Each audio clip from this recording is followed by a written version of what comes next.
সরস্বতী পুজোর পরের দিন ছিল দধিকর্মা, আর তাই আমরা সবাই রেডি হয়ে বিকেলে চলে গেছিলাম অজন্তাতে। হ্যাঁ, ঠিকই শুনেছো, বিকেলবেলা ছিল আমাদের দধিকর্মা। তার কারণ অজন্তা থেকে আমাদের সবার বাড়ি অনেকটা দূরে, আর তাই সকালবেলা সবাই একসঙ্গে আমরা উপস্থিত থাকতে পারতাম না। আর বিকেলবেলা আমরা একটা ছোট্ট অনুষ্ঠানও রেখেছিলাম, তার সঙ্গে খাওয়া দাওয়ার একটু ব্যবস্থা রেখেছিলাম ছাত্রছাত্রীদের জন্য। তাই দধিকর্মার পুজোটাও আমরা বিকেলেই করবো ঠিক করেছিলাম।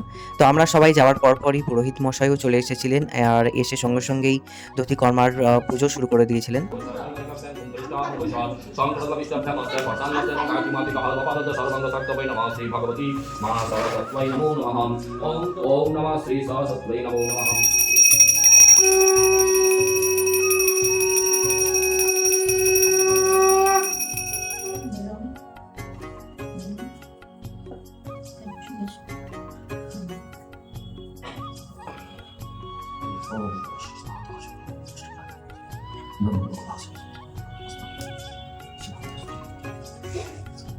পুজো শেষ হয়ে যাওয়ার পর সকলকে একটু প্রসাদ দেওয়া হচ্ছিল, আর তারপর আমরা অপেক্ষা করছিলাম একটা ছোট্ট অনুষ্ঠান করার। তার কারণ মাকে তো বিদায় জানাতেই হবে, আর মাকে তো আর এমনি শুধু শুধু বিদায় জানাতে পারি না, একটু নাচ গান আনন্দ দিয়েই না হয় মাকে আজকের একটু বিদায় জানাই।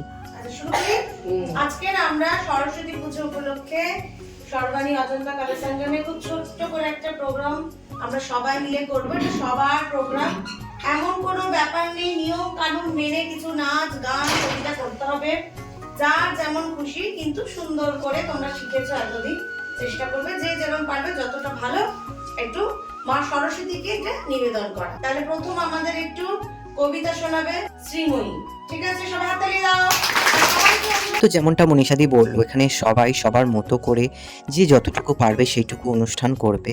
মানে আগের থেকে কোনো রকম প্রস্তুতি কারোরই নেওয়া ছিল না, না কবিতা, না গান, না নাচ, কোনো রকমই কারোর প্রস্তুতি ছিল না। সবাই ইনস্ট্যান্ট ওখানে করেছে, যার যেটা ভালো লেগেছে সে সেটাই করেছে ওখানে। যেহেতু মায়ের বিদায় বেলায় আমাদের সবার মনই একটু ভারাক্রান্ত হয়ে থাকে, কারণ আবার সেই একটা বছরের অপেক্ষা এই একটা দিনের জন্য। তো যাতে আমরাও একটুখানি খুশি হই এবং মাকেও একটু খুশি মনে বিদায় জানাতে পারি, তো সেটাই ছিল আমাদের আজকের অনুষ্ঠানের মূল কারণ।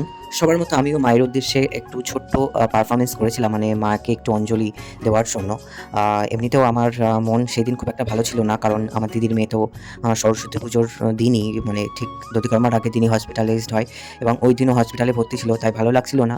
কিন্তু সবার জড়াজড়িতে আমি শেষ পর্যন্ত একটু পারফরমেন্স করলাম। তো আমার সেই পারফরমেন্স হয়তো তোমরা আগে দেখেছো আমার ইউটিউব চ্যানেল বা ফেসবুক আইডিতে, তো তাও আজকে তোমাদের জন্য একটুখানি শেয়ার করছি। যদিও আমি মেন গানটা দিতে পারবো না, কারণ কপিরাইট আসবে, তাই ভয়েস ওভার দিয়ে কাজ চালাতে হচ্ছে। তো যাই হোক, তোমাদের এই আজকের ভিডিওটা কেমন লাগলো অবশ্যই কিন্তু জানিও। ভালো লাগলে অবশ্যই লাইক করো। দেখা হচ্ছে পরের ভিডিওতে। আজকের মতো টাটা।